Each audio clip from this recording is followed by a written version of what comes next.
আল্লাহ ডাক করে গোলাম আমার থেকে তোকে জুদা করে দিল,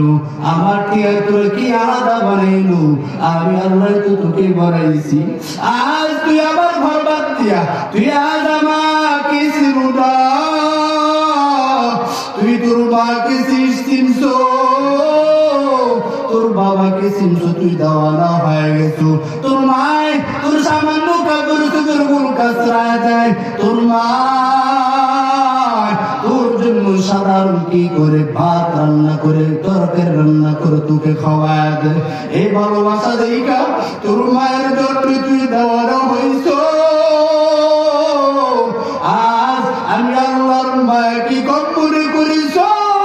আল্লাহর গোলাম তোর মা বাবার চাইতে আমি মালিকের মায়া কি কম মনে করেছো, একটুকে আও নাই, তোকে ফজর ডাকতেছি আসো, তুই আও নাই, জোহর ডাকতেছি আমি আল্লাহ ডাকি আয়, কিন্তু আও নাই, আসর ডাকতেছি আসো নাই, এসাও ডাকতেছি আও নাই, বান্দা গভীর রাতে যখন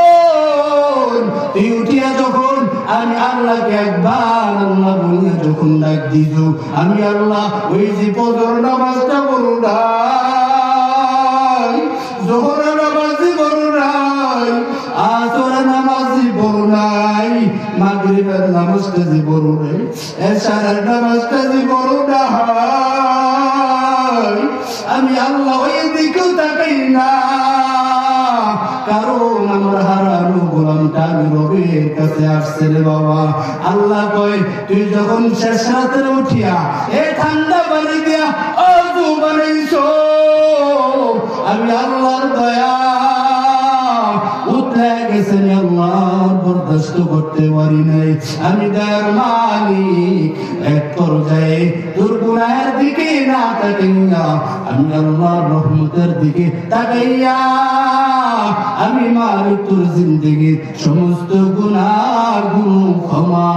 করে দিলাম।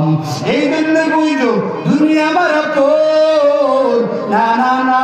দুনিয়া আমার আপন না, দুনিয়া আমার কালসা, দুনিয়া আমার ধ্বংসের মূল, দুনিয়া আমাকে জাহান্নামে নেওয়ার কারণ, দুনিয়া আমাকে অবদস্ত করার কারণ। বাবা এই দুনিয়া ছাড়িয়া কত মানুষ ভাগিয়া গেছে রে বাবা, কত বেঈমান টিকতে পারে নাই, তুমিও পারবা না